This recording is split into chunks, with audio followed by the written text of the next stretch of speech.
musik boleh lambaikan tangan, katakan shalom. Ya, kami semua bersuka cita, terima kasih Tuhan. Kami bersyukur untuk pagi hari ini kami ada di sini untuk menyembah Engkau, memuji nama-Mu Tuhan. Dan kami tahu ketika kami datang kepadamu dengan hati kami yang bersyukur dan bersuka cita, berkat-Mu melimpah atas setiap kami. Amen. Apapun keadaan kami terus bersuka cita bersama Engkau Tuhan. Haleluya. Mari semua adik-adik yang siap memuji Tuhan bersama-sama katakan amin. Mari kita nyanyikan pujian ini.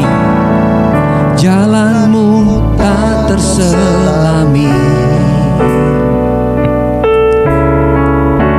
oleh setiap hati kami. Namun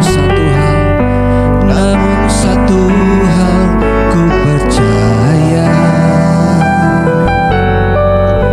ada rencana yang indah. Tiada terduga kasih-Mu, tiada terduga kasih-Mu. Heran dan besar bagiku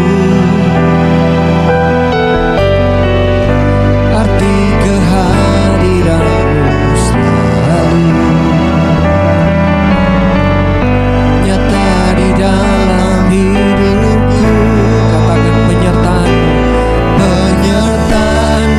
sempurna, rancangan-Mu penuh damai, aman dan sejahtera walau di tengah badai. Ingin ku selalu bersama, rasakan keindahan arti kehadiran-Mu Tuhan. Mari adik-adik ya, bersama-sama nyanyikan pujian. Jalan-Mu tak terselami oleh setiap hati kami. Namun satu hal ku percaya, ada rencana yang indah. Tiada terduga kasih, heran dan besar bagiku arti kehadiran-Mu selalu nyata di dalam hidupku. Sama-sama. Penyertaan-Mu sempurna, rancangan-Mu penuh damai, aman dan sejahtera walau di tengah badai. Ingin ku selalu bersama, rasakan keindahan arti kehadiran-Mu Tuhan. Penyertaan-Mu sempurna, rancangan-Mu penuh damai, aman dan sejahtera walau di tengah badai. Ingin ku selalu bersama, rasakan keindahan arti kehadiran-Mu Tuhan. Arti kehadiran-Mu, arti kehadiran-Mu Tuhan. Oh Tuhan, arti kehadiran-Mu Haleluya, haleluya. Mari kita sembah Tuhan. Naikkan suara pujian-Mu, penyembahan-Mu. Terima kasih Tuhan. Penyertaan-Mu sempurna. Haleluya. Kami mau tetap di dalam jalan-jalan-Mu Tuhan. Haleluya, haleluya. Terima kasih Tuhan. Haleluya. Terima kasih Tuhan. Di dalam nama Tuhan Yesus kami siap memuji nama-Mu Tuhan. Bersama-sama katakan amin. Amin. Haleluya. Ferdinand. Iya. Kita ini butuh firman Tuhan. Amin. Sebab firman Betul. Tuhan menjadi landasan hidup kita. Yes. Kita naikkan pujian ini, firman-Mu pelita bagi kakiku. Iya, benar, adik-adik. Dengan semangat ya adik-adik ya. Ayo bangkit berdiri semua. Kita naikkan dengan penuh semangat yang sungguh-sungguh. Haleluya. Tepuk tangan semua yuk.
Anak-anak, adik-adik masih semangat memuji Tuhan?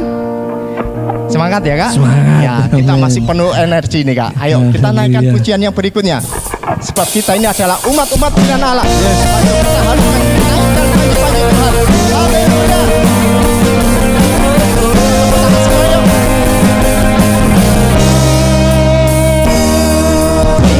Berdiri sebagai amin.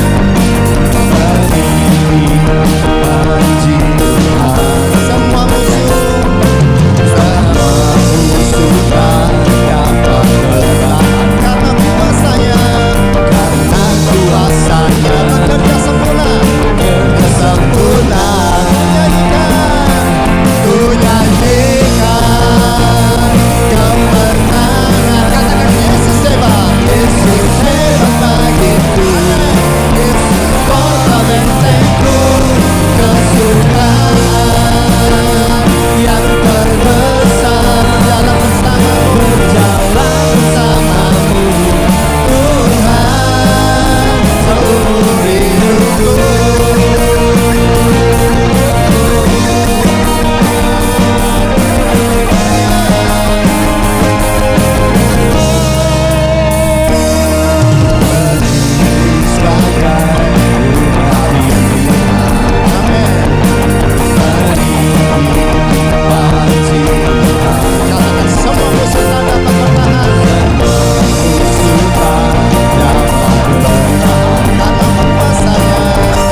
kita perlu firman Tuhan. Untuk apa adik-adik? Untuk kita lebih lagi berserah kepada Tuhan, Yes. mengandalkan Tuhan Yesus dalam setiap jalan hidup kita. Amin. Berapa banyak adik-adik yang siap untuk dengar firman dan mau jadikan Tuhan Yesus sebagai satu-satunya andalan? Boleh bersama-sama bangkit berdiri, boleh angkat tangan pada Tuhan Yesus. Terima kasih Tuhan. Terima kasih. Haleluya. Kami semua perlu Engkau Tuhan Yesus. Sama-sama nyanyikan, ku perlu Engkau Yesus. Ku perlu Engkau Yesus, haus jiwaku menantikanmu. Ku percaya Kau penuh pengharapanku di dalam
bahkan sampai selama-lamanya. Engkau Tuhan tetap menjadi andalan kami. Terima kasih Tuhan Yesus, Allah kami yang dahsyat, yang luar biasa, yang perkasa. Terima kasih Tuhan, terima kasih.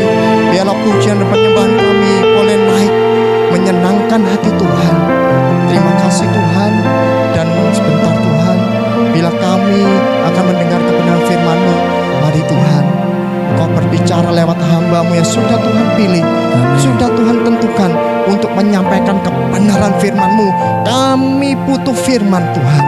Terima kasih Tuhan, kami siap untuk mendengar firman-Mu. Di dalam nama Tuhan kami Yesus Kristus, kami sudah berdoa, memohon dan mengucap syukur. Semua yang siap untuk mendengar firman Tuhan, sama-sama katakan amin. Semuanya, pada hari Jumat tanggal 2 Oktober, Ribet sakit, Ribet pusing dan demam. Siang harinya Nana menyuruh tidur. Setelah bangun tidur, Ribet masih sakit. Pada jam 7 malam, Ribet dan Ribetnya mengikuti acara naik layar. Saat itu Ribet minta bantu doa. Puji Tuhan, mujizat itu terjadi. Tuhan Yesus sembuhkan. Terima kasih Tuhan Yesus, dan untuk semuanya yang sudah mendoakan Ribet. Tuhan Yesus memberkati. Dadah. Shalom adik-adik, selamat pagi. Luar biasa, senang sekali ya kita dapat kesempatan lagi hari ini untuk sama-sama memuji dan memuliakan nama Tuhan. Kakak semangat, bagaimana dengan adik-adik? Kakak berdoa adik-adik juga tetap semangat dan sukacita, masih setia untuk ikut sama-sama ibadah sekolah minggu walaupun masih online ya adik-adik.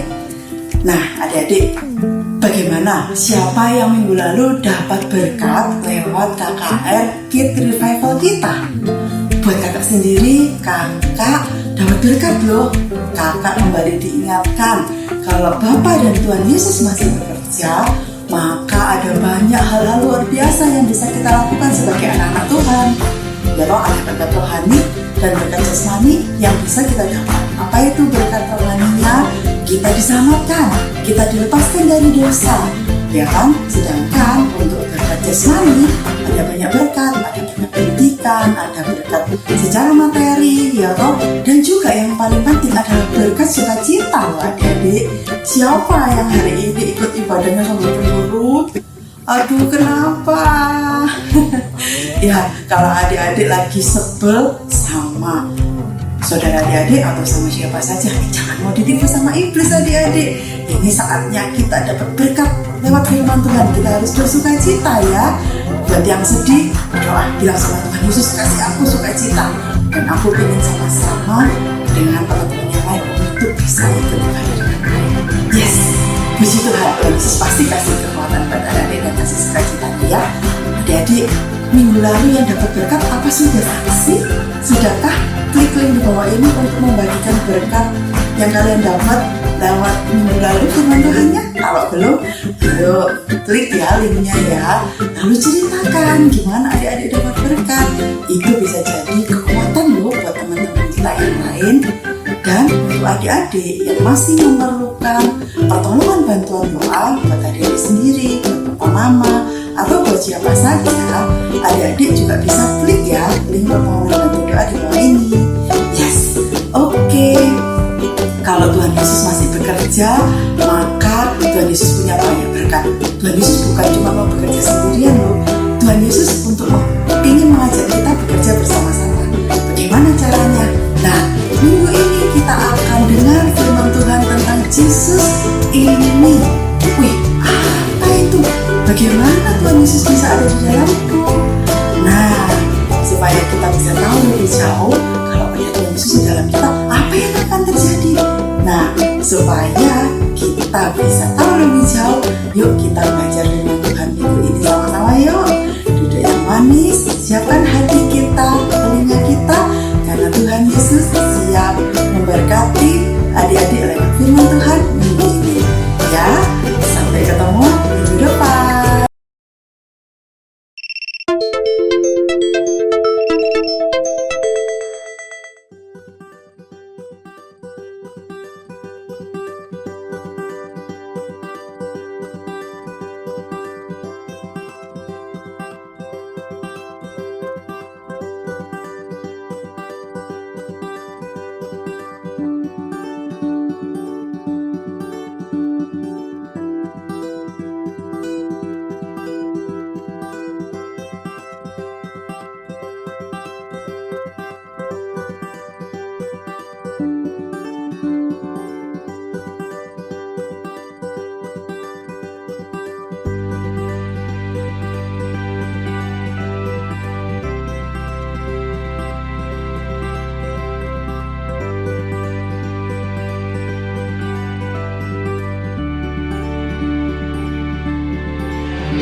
Shalom adik-adik, selamat pagi, selamat berbakti di dalam nama Tuhan Yesus Kristus. Kita bersyukur pada pagi hari ini kita boleh kembali bersama-sama beribadat. Adik-adik sudah memuji menyembah Tuhan, dan saat ini kita akan kembali belajar tentang kebenaran firman Tuhan. Kita akan belajar tentang sosok pribadi, yaitu pribadi Yesus Kristus. Siapa Yesus Kristus? Yesus Kristus adalah Tuhan yang menciptakan seluruh dunia ini. Yang menciptakan dunia ini dari tidak ada menjadi ada. Sosok pribadi Allah sendiri. Dan pribadi Allah itu ada di dalam kita. Tema kita pada pagi hari ini adalah Jesus in me. Yesus di dalam hatiku. Yesus ada di dalam hidupku. Yesus saja ada bersama-sama dengan aku sepanjang waktu sampai kepada kekekalan. Ini sesuatu yang luar biasa, adik-adik. Coba bayangkan seperti ini, adik-adik. Waktu kecil Om punya keinginan, adik-adik, ya. Untuk apa? Menjadi seperti superhero yang ada di dalam komik, yang ada di dalam film. Pengen, wah, lihat Spider-Man digigit laba-laba, bisa berubah menjadi Spider-Man yang luar biasa. Flash yang bisa lari cepat itu, adik-adik, ya, kesambar petir, ya, kemudian bisa jadi Flash yang bisa bergerak dengan cepat, ya. Waktu itu rasanya membayangkan, wah, luar biasa, ya, kalau kita ini bisa menjadi superhero, punya kekuatan super seperti itu, ya, ada zat dari laba-laba kuat yang masuk di dalam diri kita dan membuat kita menjadi kuat. Ada petir yang masuk di dalam diri kita dan membuat kita bisa bergerak dengan cepat. Wah, rasanya luar biasa. Tapi kalau kita sekarang mengerti, ya, Om percaya adik-adik pun juga mengerti bahwa itu segala sesuatu yang mustahil. Segala sesuatu yang tidak mungkin terjadi di dalam hidup kita sampai kapanpun.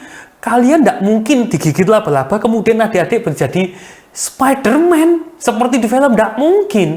Jadi Superman, jadi Batman. Tidak mungkin. Ya. Nah, tetapi pagi hari ini kita mau belajar bahwa ada pribadi yang namanya Yesus ini, yang luar biasa ini, yang berkuasa, pencipta segala sesuatu. Dan itu tinggal di dalam hati kita. Bukan cuma tinggal di rumah adik-adik, ya.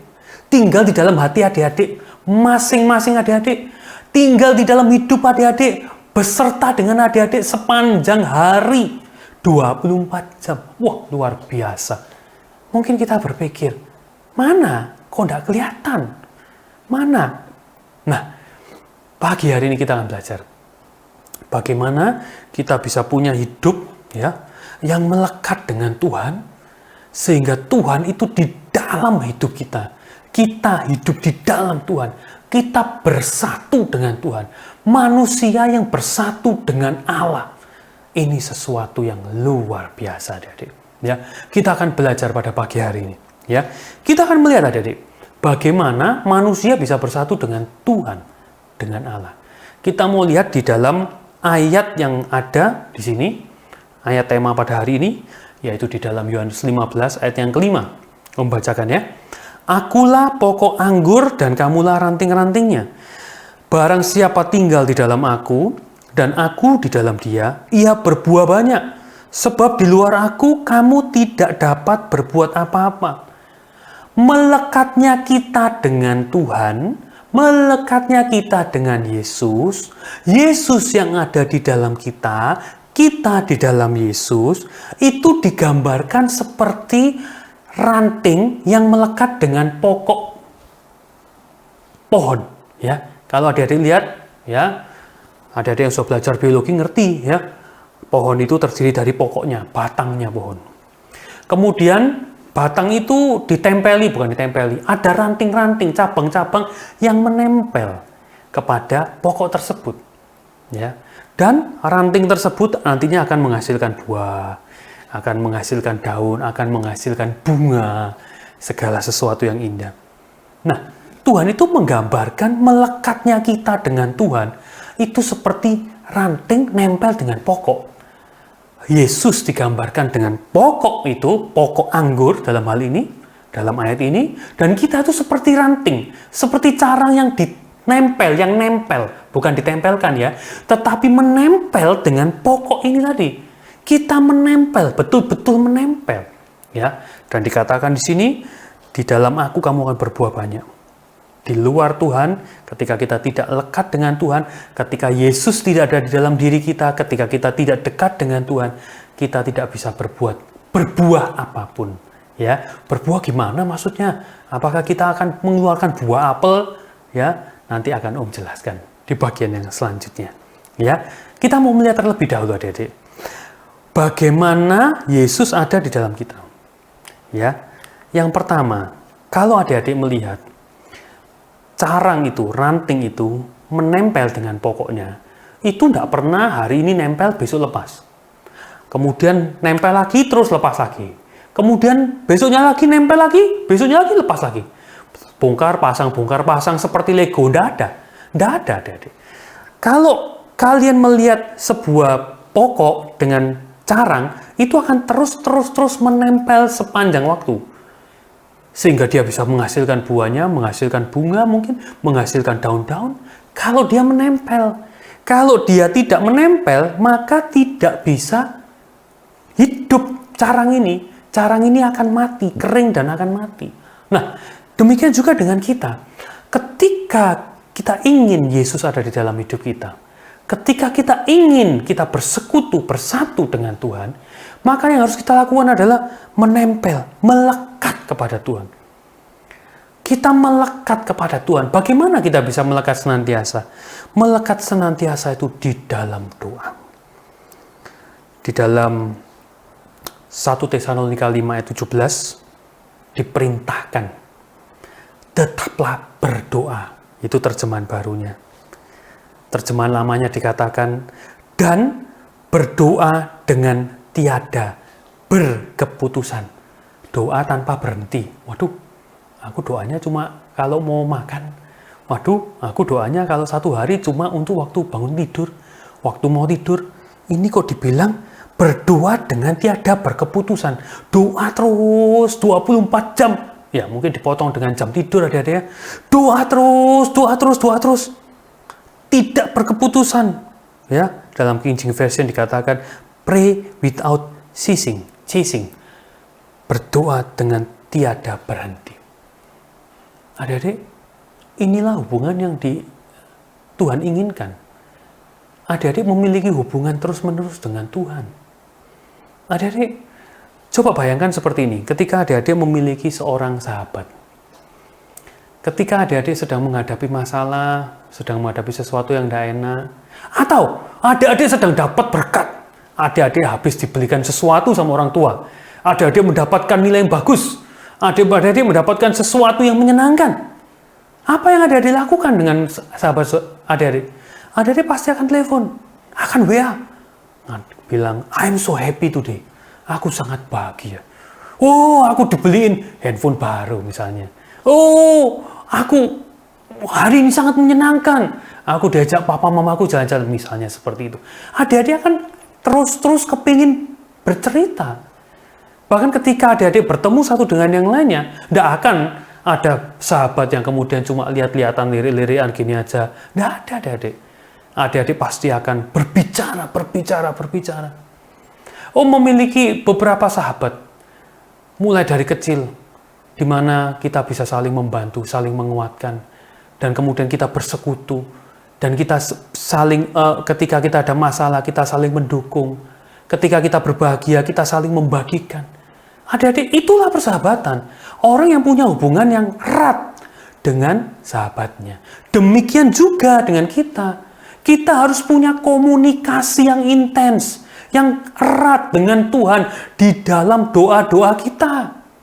Itu membuat kita di dalam Kristus di dalam kita. Itu yang membuat kita bersatu, bersekutu.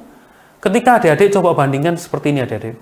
Adik-adik mungkin dulu waktu TK atau SD dulu punya seorang sahabat yang dekat terus seperti itu. Sekarang mungkin adik-adik sudah SMP, ada yang SMA, atau yang sudah kuliah. Terus adik-adik sudah tidak pernah kontak dengan sahabatnya adik-adik. Kira-kira apa yang dirasakan ketika adik-adik pertama kali bertemu kembali? Mungkin canggung ya, awkward, rasanya aneh. Karena udah terlalu lama tidak pernah berkomunikasi. Ketika adik-adik pergi keluar kota, adik-adik tidak akan mengingat mantan sahabat ini. Sudah terlalu lama tidak pernah berteman, tidak pernah berkomunikasi. Tapi kalau adik-adik masih sering intens berkomunikasi dengan sahabat adik-adik, adik-adik akan selalu ingat. Demikian juga dengan Tuhan.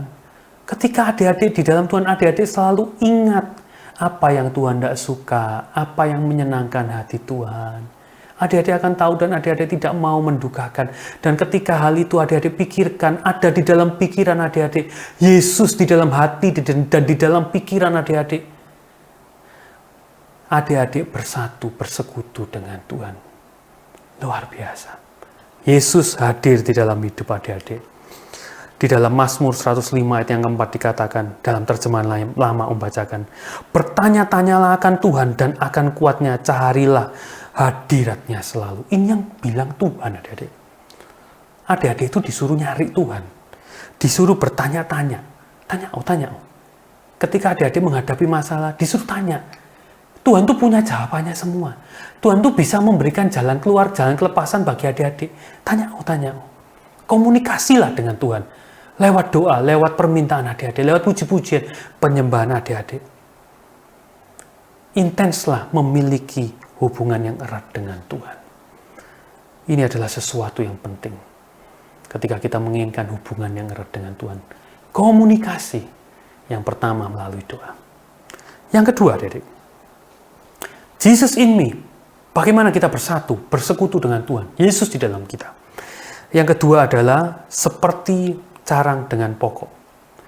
Carang itu menghisap sari-sari makanan yang disediakan dari pokok, dari akar, dibawa ke atas, dibawa masuk ke carang-carang, sehingga menghasilkan buah, sehingga menghasilkan bunga, sehingga menghasilkan daun-daunan. Nah, kita perlu menyerap segala sesuatu dari Tuhan. Khususnya di dalam makan firman Tuhan setiap hari. Ini sangat penting untuk kehidupan rohani adik-adik. Sehingga adik-adik bukan cuma sekedar bicara kepada Tuhan, tetapi adik-adik juga mengerti apa yang Tuhan inginkan, apa rencananya Tuhan, apa yang menjadi isi hatinya Tuhan, yang semuanya tertulis di dalam firman Tuhan, yang semuanya tertulis di dalam Alkitab. Kita mau terus belajar firman Tuhan. Di dalam Matius 4 ayat yang keempat dikatakan, Yesus menjawab, ada tertulis manusia hidup bukan dari roti saja, tetapi dari setiap firman yang keluar dari mulut Allah. Tuhan itu mengumpamakan belajar firman Tuhan itu seperti makan. Om tanya, kalau adik-adik tidak dikasih makan 3 hari, kira-kira apa yang terjadi dengan adik-adik?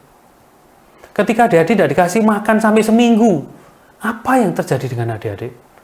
Itu diumpamakan, disamakan dengan makan kebenaran firman Tuhan. Kita perlu kebenaran firman Tuhan setiap hari. Paling tidak adik-adik bisa membaca firman Tuhan setiap hari minimal. Ikut Alpad, ya. Kalau adik-adik belum tahu bukanya Alpad di mana, bisa tanya sama guru masing-masing. Ada Alpad online, ya. Nanti bisa ditanyakan di mana, tante, om, Alpad online itu bisa diakses di mana, ya. Nah, kita perlu belajar firman Tuhan setiap hari. Bila perlu tambah lagi. Mendengarkan khotbah-khotbah. Adik-adik sekarang ada YouTube. Gampang. Mau melihat khotbah yang kemarin, 2 minggu lalu, 3 minggu lalu. Adik-adik tinggal search di YouTube. Ya, adik-adik bisa cari khotbah-khotbah yang kemarin-kemarin.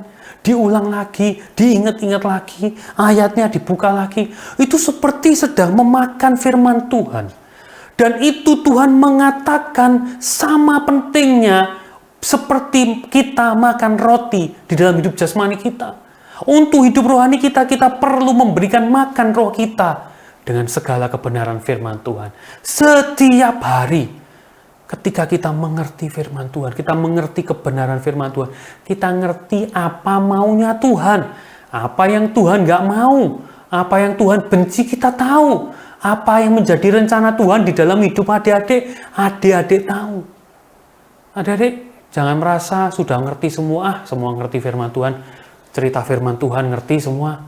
Adik-adik, Om ini sudah lebih dari 40 tahun. Ya, bukan lebih dari 40 tahun ya, mungkin belum ya, karena waktu bayi belum bisa baca firman Tuhan ya. Hampir 40 tahun ya, hampir 40 tahun. Lebih dari 35 tahun belajar firman Tuhan.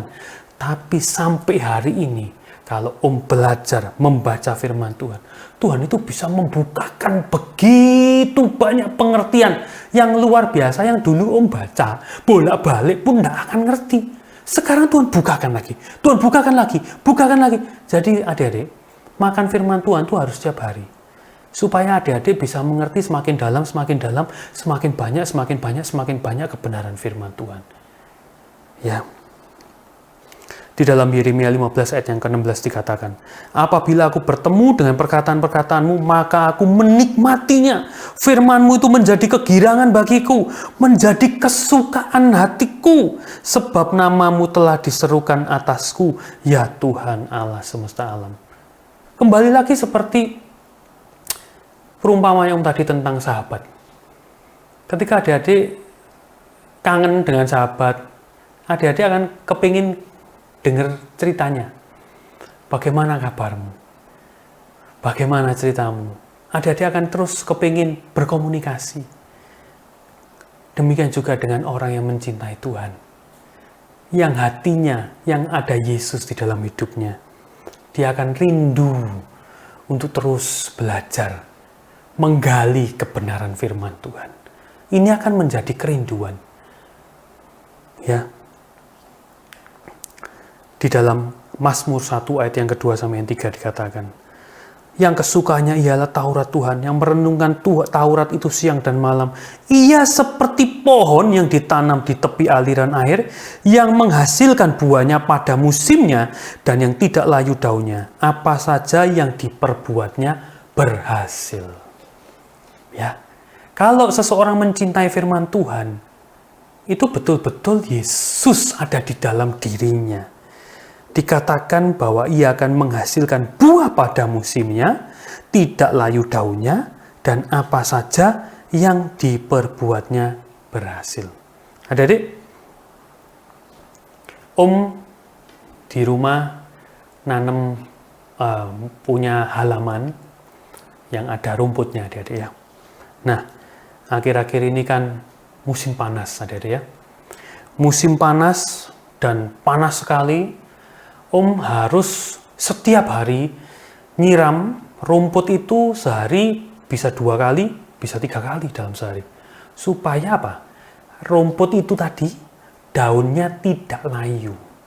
Karena apa? Karena rumputnya Om tidak di tepi aliran sungai.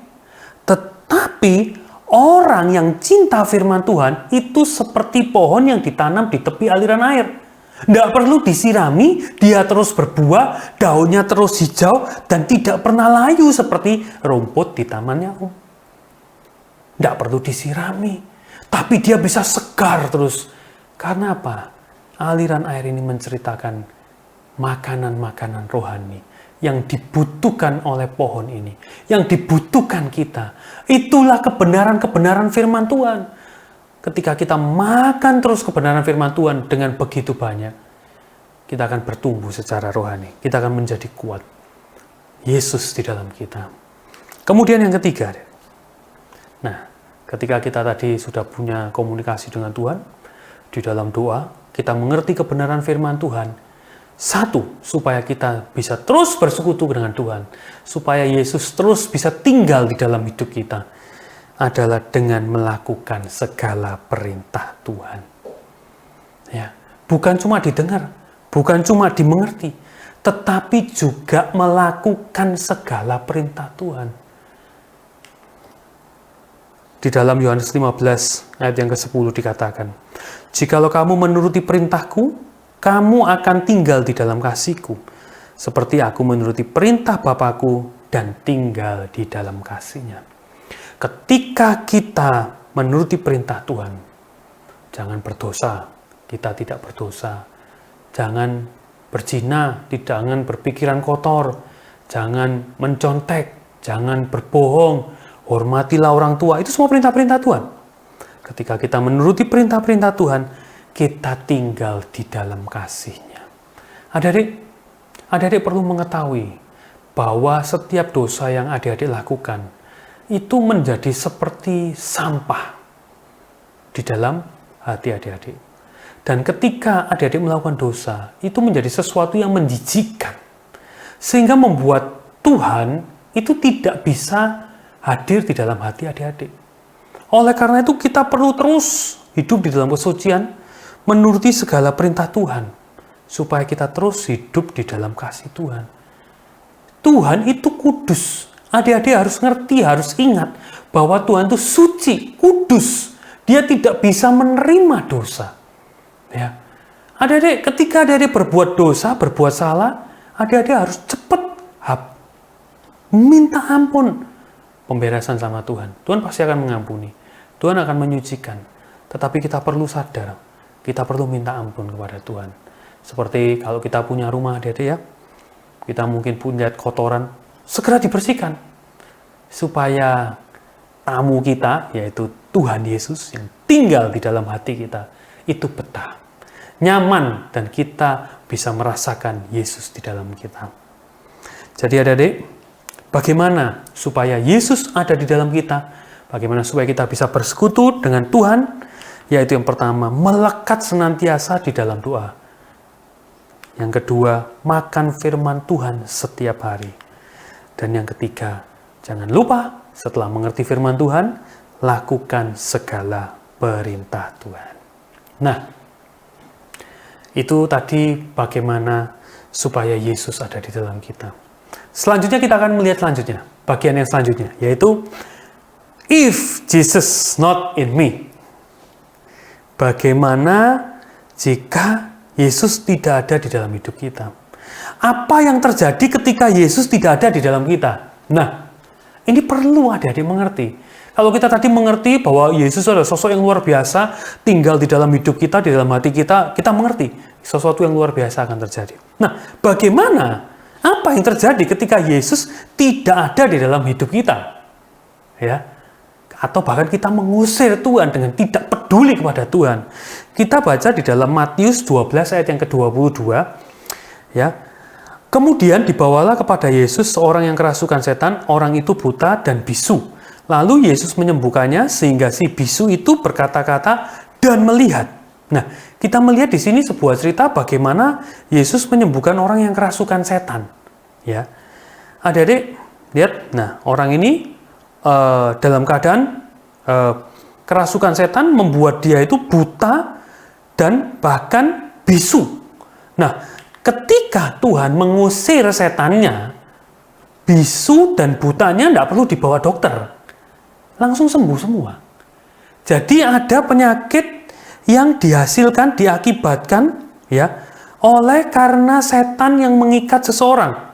Ya, adik-adik, kalau adik-adik baca juga di dalam firman Tuhan, ada seorang gila Gadara yang memukul-mukul tubuhnya sendiri, sampai bahkan dia sampai dirantai. Ya, jadi ada orang yang ketika dia kerasukan setan, dia menjadi bisu, menjadi buta, ya, dan bahkan sampai seperti orang gila.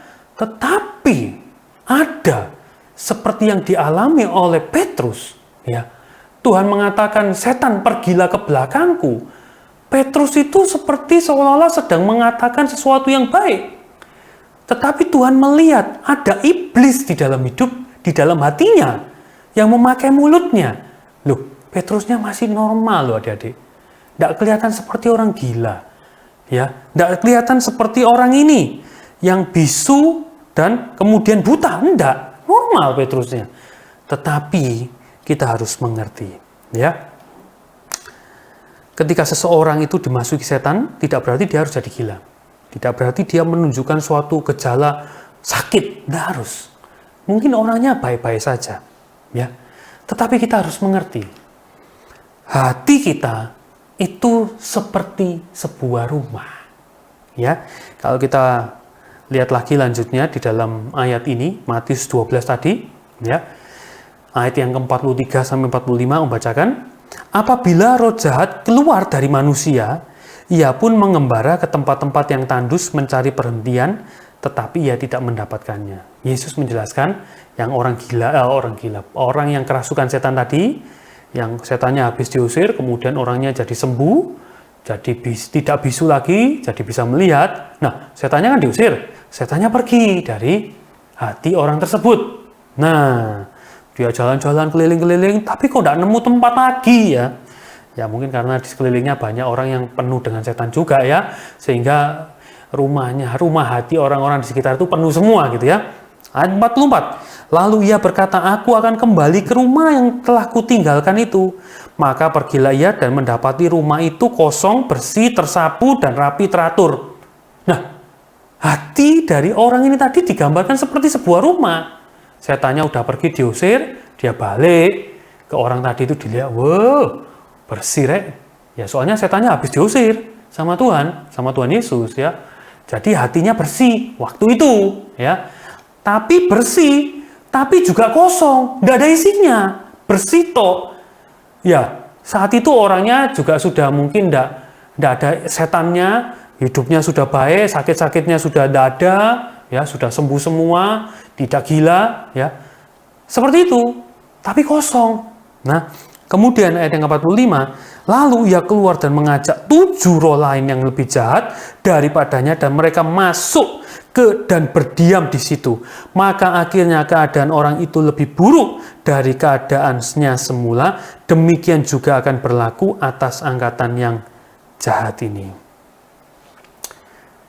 Dari cerita ini kita bisa melihat adik-adik, ya, ketika seseorang tidak memiliki Yesus di dalam hidupnya, itu diumpamakan seperti hatinya itu seperti rumah yang kosong. Nah, ketika rumah itu kosong, maka iblis, setan, akan kembali masuk di dalam hati orang tersebut. Nah, prakteknya apa? Gimana adik-adik? Ketika adik-adik habis melakukan sebuah dosa, misalnya habis melihat sesuatu yang cabul, adik-adik bertobat, adik-adik minta ampun, Tuhan tolong ampuni aku Tuhan. Pada saat itu adik-adik sedang membersihkan diri adik-adik dari roh jahat. Tuhan mengampuni, Tuhan melepaskan adik-adik dari segala roh jahat, roh jahatnya pergi. Tetapi tidak boleh sampai berhenti cuma sampai adik-adik bertobat saja. Tetapi adik-adik harus mengundang Yesus masuk di dalam hidup adik-adik. Ketika adik-adik tidak mengundang Yesus di dalam hidup adik-adik, Yesus tidak ada di dalam hati adik-adik, maka yang akan kembali adalah setannya. Setannya akan kembali. Dan bukan cuma satu setan, tapi bawa 7 temannya. Hati kita itu seperti rumah yang bisa diisi setan atau Tuhan. Ya, kalau adik-adik lihat di sini ada kasih gambar. Ya, di situ ada beberapa roh jahat. Mungkin yang merah itu digambarkan dengan kesombongan, gitu ya. Yang kambing itu mungkin digambarkan tentang keras kepala, ya, wah sifat jelek-jelek ada dia. Terus ada babinya, babi itu mungkin gambaran apa ya, kemproh itu mungkin ya, jorok atau malas gitu ya. Kura-kura dia mungkin berlambat, malas gitu ya. Mungkin juga ada gambar apa itu, harimau, ya, ada roh jahat yang membuat seseorang menjadi garang, pemarah, ya. Kemudian ada yang ular, ya. Ular itu mungkin gambaran penipu mungkin ya, suka menipu gitu ya. Kemudian yang itu di atas itu mungkin juga rubah. Rubah itu mungkin gambaran tentang roh licik gitu ya, yang suka ngibulin gitu ya. Ini semua bisa ada di dalam hati seseorang. Inilah yang dimaksud oleh ayat tadi, bahwa bagaimana seseorang di dalam hatinya bisa memiliki roh jahat. Mungkin dari luar kelihatannya baik-baik saja orang seperti ini, tetapi hatinya penuh dengan roh jahat. Dan yang pasti, kalau adik-adik lihat di gambar ini, ketika hatinya penuh dengan roh jahat, tidak ada Tuhan di dalam hatinya. Tidak ada Tuhan di dalam hatinya. Kita perlu mengerti adik-adik, Tuhan itu tidak bisa kita Tuhan itu tidak pernah memaksa untuk masuk di dalam hati seseorang. Tuhan itu selalu berdiri di muka pintu hati kita dan mengetok, minta izin. Wahyu 3 ayat 20.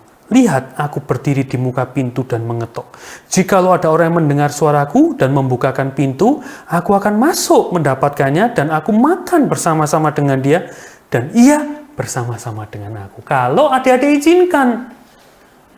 Tapi ketika adik-adik habis berbuat dosa, adik-adik minta ampun, oke, roh jahatnya pergi. Adik-adik tidak melakukan apa-apa. Adik-adik tidak mencari Tuhan. Adik-adik tidak mengizinkan Tuhan masuk. Adik-adik terus nonton film, nonton YouTube, ya. Nggak peduli Tuhan, cuma pokoknya minta ampun, ya. Pokoknya minta ampun, pokoknya minta ampun, pokoknya sudah tidak salah, sudah diampuni. Oke, sudah diampuni. Tetapi ketika adik-adik tidak mengizinkan Tuhan masuk, berkarya di dalam hidup adik-adik, di sini dikatakan membukakan pintu dan makan bersama dengan Tuhan, hidup dengan Tuhan, ya, maka hati adik-adik menjadi hati yang kosong, yang siap dimasuki oleh roh jahat lagi. Ya. Oleh karena itu, ketika kita habis melakukan suatu kesalahan, suatu dosa, kita bertobat, puji Tuhan, lekas lakukan 3 hal yang sebelumnya Om sampaikan. Bagaimana supaya Yesus ada di dalam kita? Berdoa, baca Alkitab, lakukan semua perintah Tuhan. Itu mengundang Yesus, mengizinkan Yesus masuk di dalam hati adik-adik, mengisi hati adik-adik, tinggal di dalam hati adik-adik. Kalau tidak, kalau Yesus tidak adik-adik izinkan masuk di dalam hidup adik-adik, maka seperti yang dikatakan oleh firman Tuhan, dikasih perumpamaan oleh firman Tuhan, hidup adik-adik akan seperti babi dan anjing. 2 Petrus 2 ayat 22 dikatakan, bagi mereka cocok apa yang dikatakan peribahasa yang benar ini. Anjing kembali lagi ke muntahnya, dan babi yang mandi kembali lagi ke kubangannya. Kembali kepada dosanya kembali. Ya, ketika adik-adik tidak mengizinkan Yesus masuk di dalam hidup adik-adik, tidak menjalin komunikasi, berdoa, membaca Alkitab, melakukan perintah Tuhan, maka rumah adik-adik kosong, 7 roh jahat masuk lagi, adik-adik jatuh lagi di dalam dosa. Besoknya minta ampun lagi. Dibersihkan, kosong lagi, tapi tidak ada Yesus di dalamnya. Masuk lagi setannya. Akhirnya setiap hari adik-adik merasa capek. Aduh, setiap hari aku kok seperti babi dan anjing ya. Seperti anjing yang makan muntahnya lagi. Babi yang habis dimandiin, kembali lagi ke kubangan. Aduh, capek. Hidup jatuh bangun di dalam dosa. Karena apa? Itu disebabkan karena adik-adik tidak mengisi hati adik-adik yang sudah dibersihkan itu dengan kehadiran Yesus, dengan firman Tuhan, dengan doa, dengan melakukan perintah-perintah Tuhan. Ya, perlu kita mengerti. Jangan biarkan hati adik-adik kosong. Kalau adik-adik merasa, kenapa ya aku jatuh bangun dalam dosa? Ingat ini. Mungkin adik-adik belum tinggal bersama dengan Yesus. Mungkin Yesus belum hadir di dalam hidup adik-adik. Izinkan Yesus masuk. Yesus itu bukan perampok yang memaksa masuk ke rumah adik-adik, ke hati adik-adik.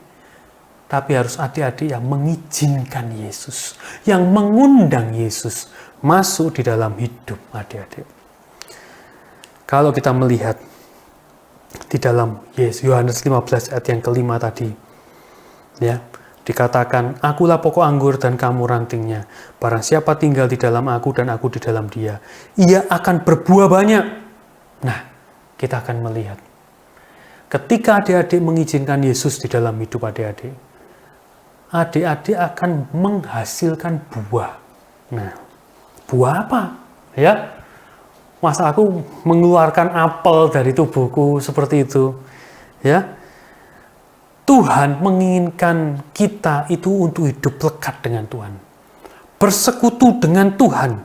Ya, supaya kita bisa menghasilkan buah-buah bagi Tuhan. Ya, Kalau adik-adik tidak memiliki Tuhan di dalam hati adik-adik, maka adik-adik tidak akan bisa menghasilkan buah-buah yang baik bagi Tuhan. Tidak akan bisa menghasilkan buah-buah yang menyenangkan hati Tuhan. Adik-adik tidak bisa ada orang yang cuma berusaha menjadi orang yang baik, ya, tetapi tidak mau percaya kepada Tuhan, tidak mau mengizinkan Yesus di dalam hidupnya. Orang-orang seperti ini tidak akan pernah bisa menghasilkan buah-buah yang berkenan di hadapan Tuhan. Nanti kita akan lihat buah-buah itu apa. Ya, kalau kita mau menghasilkan, menyenangkan hati Tuhan, kita tidak bisa dengan kekuatan kita sendiri. Hanya dengan mengizinkan Yesus di dalam hidup kita. Perumpamannya seperti ini adik-adik. Ketika adik-adik mau beli sebuah smartphone Android yang baru dari toko, mungkin harganya, wah, zaman sekarang mahal-mahal ya, bisa belasan juta, bisa puluhan juta. Wah, handphonenya mahal. Ya, sampai di rumah, tidak ada internetnya. Sampai di rumah, kuotanya habis. Ya, mungkin handphone ini bisa buat foto. Mungkin, tidak tahu bisa buat apa lagi. Buat kalkulator mungkin ya. Tetapi cuma itu saja. Tetapi ketika smartphone yang baru ini tadi dikonekkan, diisi dengan internet, maka adik-adik bisa install program A, program B, program C. Dan semua itu membuat handphone yang tadinya adik-adik beli itu menjadi sangat penting, menjadi sangat menyenangkan, bisa menghasilkan hal-hal yang menyenangkan. Berapa banyak adik-adik orang-orang yang mendapatkan uang cuma dari pegang handphone. Karena handphonenya ada internetnya. Karena diisi aplikasi. Karena ada sesuatu di dalamnya yang membuat dia bisa menghasilkan segala sesuatu. Bisa jadi pusat hiburan, bisa jadi tempat bekerja. Ada orang-orang yang bahkan tidak perlu punya kantor untuk bisa dapat uang, cuma butuh smartphone. Ketika smartphone ini diberi internet. Demikian juga dengan kita. Ketika kita hidup cuma berusaha hidup benar secara manusia, tetapi tidak ada Yesus di dalam diri kita, kita tidak akan pernah bisa memberikan buah-buah yang berkenan di hadapan Tuhan. Kita mau melihat adik-adik. Buah ini yang pasti adalah sesuatu yang diharapkan oleh Allah Bapa. Kalau adik-adik baca di dalam Yohanes 15 tadi, dikatakan bahwa Allah Bapa itu adalah pengusaha kebun ini, pengusaha tanaman itu. Ya, jadi yang diharapkan dari buah itu adalah sesuatu yang menyenangkan Allah, menyenangkan Allah Bapa. Bahkan di dalam Yohanes 15 ayat yang ke-8 dikatakan bahwa buah-buah yang kita hasilkan itu mempermuliakan Allah Bapa. Apa saja buah itu? Ya, kita melihat. Yang pertama, buah pertobatan. Ketika adik-adik percaya kepada Tuhan, adik-adik bertobat sungguh-sungguh, maka akan ada buah pertobatan. Matius 3 ayat yang ke-8. Jadi, hasilkan buah yang sesuai dengan pertobatan. Buah pertobatan itu adalah hidup kudus, lepas dari hidup lama, sesuai dengan kehendak Tuhan. Segala dosa-dosa yang lama dibuang. Ya, ketika adik-adik bertobat, ketika adik-adik hidup di dalam Tuhan, Yesus di dalam adik-adik, adik-adik sudah tidak mau lagi berbohong. Adik-adik sudah tidak mau lagi berzina. Adik-adik sudah tidak mau lagi mencuri, membenci, segala sifat-sifat dosa-dosa yang lama. Itu semua hilang. Adik-adik sudah tidak kepingin lagi. Yang tadinya terikat dengan pornografi, sekarang tidak kepingin tuh. Itu buah yang bukan dihasilkan oleh kekuatannya adik-adik. Berapa banyak orang-orang jatuh bangun di dalam dosa pornografi? Berapa banyak orang-orang yang jatuh bangun di dalam dosa bohong? Ketika adik-adik Yesus hidup di dalam adik-adik, itu otomatis akan keluar buahnya. Adik-adik akan bisa menghasilkan buah-buah pertobatan. Udah tidak kepengen aku bohong. Aku udah tidak mau bohong. Itu menyakiti hati Tuhan. Aku tidak mau. Aku tidak mau lagi lihat segala sesuatu yang cabul. Aku tidak mau lagi memaki-maki. Aku tidak mau lagi tidak menghormati orang tua. Aku mau untuk menghormati orang tua. Ya, itu buah-buah pertobatan. yang tadinya penuh dengan kebencian, dengan temannya, iri hati. Adik-adik, kadang ada beberapa orang-orang itu yang termakan oleh iri hati dan kebenciannya, menyala-nyala, bahkan sampai terjadi pembunuhan. Ketika seseorang memiliki Yesus di dalam hatinya, maka semua itu hilang. Semua itu tidak berarti. Ya, adik-adik akan membenci segala dosa, sama seperti apa yang dilihat Yesus. Yesus benci, Tuhan itu benci dosa. Yesus itu menginginkan kita hidup di dalam kesucian. Muncullah buah-buah pertobatan ini. Yang kedua, tidak cuma berhenti dari buah-buah pertobatan saja yang keluar dalam hidup kita, tapi juga buah roh. Apa bedanya? Kalau buah pertobatan itu membuat kita tidak berdosa, tidak melakukan dosa. Tidak mau melakukan dosa. Kita bisa lepas dari ikatan-ikatan dosa. Itulah buah-buah pertobatan. Buah roh di dalam Galatia 5 ayat 22-23 membacakan, tetapi buah roh ialah kasih, sukacita, damai sejahtera, kesabaran, kemurahan, kebaikan, kesetiaan, kelemah lembutan, penguasaan diri. Ketika Yesus yang kasih itu ada di dalam kita, maka kasih itu akan nyata di dalam hidup kita. Muncul buah roh seperti yang ada di dalam ayat ini. Muncul segala sifat-sifat yang baik. Muncul segala kesabaran yang tadinya gampang bete, gampang sumpek. Orang sumpek itu belum berdosa, adik-adik. Belum berdosa ya. Kecuali habis sumpek dia marah-marah, meso-meso, itu baru berdosa, adik-adik ya. Tapi kalau cuma sumpek, susah, tidak ada damai sejahtera, ya, sumpek terus, itu tidak dosa. Tetapi ketika kita dekat dengan Tuhan, yang tidak berdosa itu pun dirubahkan. Kita akan mengalami sukacita yang kita tidak bisa pikir dari mana ini datangnya. Dan kita akan mengerti ini datang dari Tuhan. Ini bukan datang dari hiburan yang kita lihat, bukan dari tontonan, dari game yang kita lihat, tapi dari Tuhan, dari pekerjaan Roh Kudus, mengubahkan sifat kita.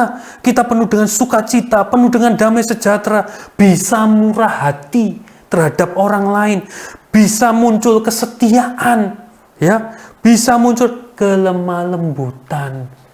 Siapa di sini yang kalau ngomong sama orang sulit untuk lemah lembut, kasar? Ketika Roh Kudus bekerja, muncul kelemah lembutan, muncul penguasaan diri.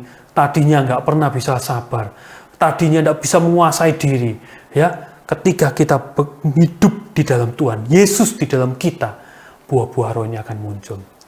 Kita akan bisa melihat nyata di dalam hidup kita. Sifat adik-adik dirubahkan, ya. Orang dunia bilang sifat nggak bisa berubah, pemarah ya pemarah. Orang nggak sabaran ya nggak sabaran. Orang yang nggak bisa mengendalikan diri nggak bisa mengendalikan diri. Tapi di dalam Tuhan, ketika Yesus ada di dalam hidup adik-adik, sifat-sifat adik-adik yang salah, yang tidak berkenan, yang kurang, yang penuh dengan kelemahan, itu akan diubahkan. Akan muncul sifat-sifat yang baru, yang menyenangkan, bukan cuma hati Tuhan, diri kita juga senang. Orang-orang di sekitar kita juga pasti melihat, juga pasti menikmati. Ketika adik-adik menjadi orang yang sabar, orang tua adik-adik akan melihat, wow, anakku ini dulu ngamuan loh, sekarang kok sabar ya. Anakku dulu ini betean, jutekan, kepanasan dikit, apalagi zaman sekarang adik-adik ya, panas, ngomel. Loh, sekarang kok bisa bersuka cita, penuh dengan damai sejahtera. Adik-adik, orang-orang di sekeliling adik-adik itu akan merasakan, bukan cuma Tuhan, tapi orang di sekeliling kita itu juga akan merasakan. Oleh karena itu, ketika Tuhan ada di dalam diri kita, bukan cuma buah pertobatan dan buah roh yang terjadi, yang muncul, tetapi juga buah jiwa-jiwa. Kisah Rasul 16:31 dikatakan, jawab mereka, percayalah kepada Tuhan Yesus Kristus dan engkau akan selamat, engkau dan seisi rumahmu. Seisi rumah adik-adik itu bertobat bukan karena otomatis, tetapi karena mereka melihat adik-adik. Karena mereka melihat terang yang nyata, melihat buah pertobatan buah-buah roh yang nyata di dalam hidup adik-adik. Dan itu mereka nikmati. Dan mereka mengerti, oh ini orang yang penuh dengan hadirat Tuhan. Oh ini orang yang selalu tinggal dalam hadirat Tuhan. Yang Tuhan ada di dalam hidupnya. Yang memimpin hidupnya, yang mengubahkan hidupnya. Dan kita akan menghasilkan buah jiwa-jiwa. Teman adik-adik yang belum kenal Tuhan, melihat adik-adik, dia bisa keberkatan. Wah, orang Kristen seperti ini ya. Aku juga mau. Aku juga kepingin jadi orang yang sabar. Yang selalu penuh dengan sukacita. Yang selalu penuh dengan pengendalian diri. Itu ada di dalam Yesus. Aku mau ikut Yesus. Mungkin tanpa adik-adik bercerita tentang Yesus, temannya adik-adik sudah bertobat. Karena melihat tingkah laku. Karena melihat buah pertobatan.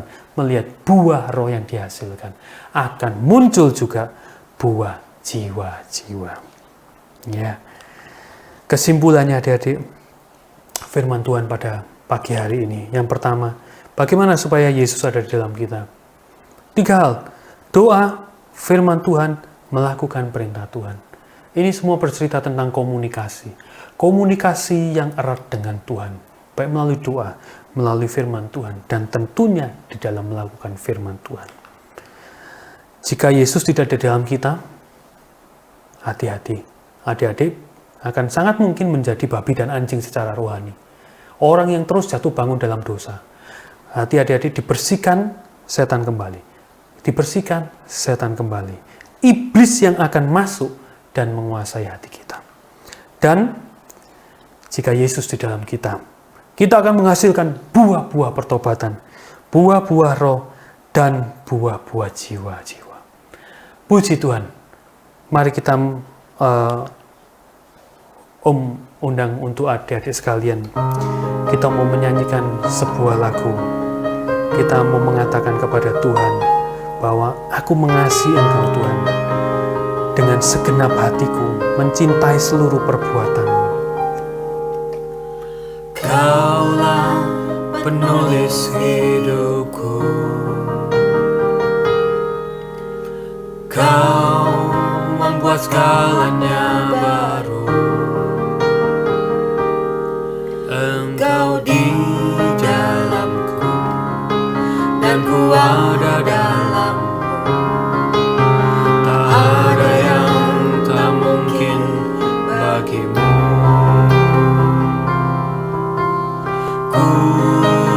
Dicipta untukmu,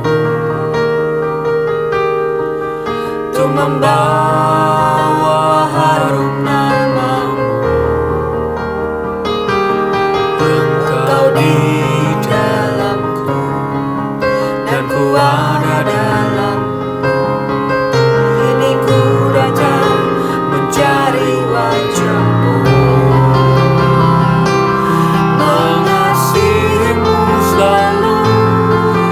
Dengan segenap hatiku, mencintai seluruh perbuatanmu, mengabdikan hidupku sesuai rencanamu. Ku mau menyembahmu sampai akhir hayatku.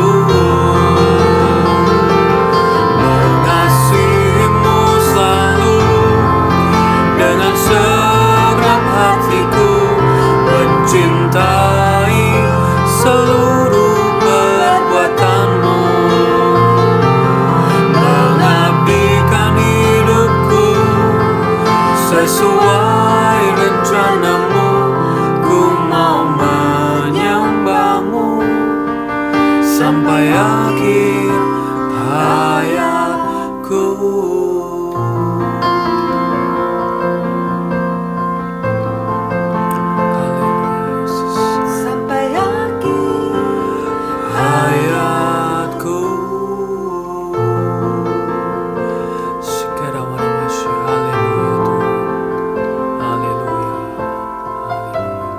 Terima kasih Tuhan kalau pada siang hari ini Engkau telah kembali berbicara kepada setiap kami bahwa kami perlu Engkau Tuhan, bahwa kami perlu Engkau di dalam hidup kami, Kami tidak bisa melakukan apapun tanpa Engkau.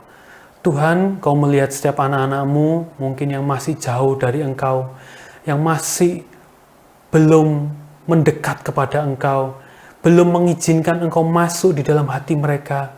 Tuhan, Engkau yang menjamah, Engkau yang berbicara Tuhan, Engkau yang mengingatkan mereka Tuhan. Dan Tuhan, Engkau berkati setiap anak-anak-Mu Tuhan. Biar kami terus bisa senantiasa tinggal di dalam Engkau. Kami boleh senantiasa Tuhan menikmati Yesus ini, Yesus yang ada di dalam hidup kami, yang memimpin kami senantiasa dari hari ke hari, dari tahun ke tahun. Dan biar kami melihat Tuhan, buah-buah itu dinyatakan di dalam hidup kami Tuhan.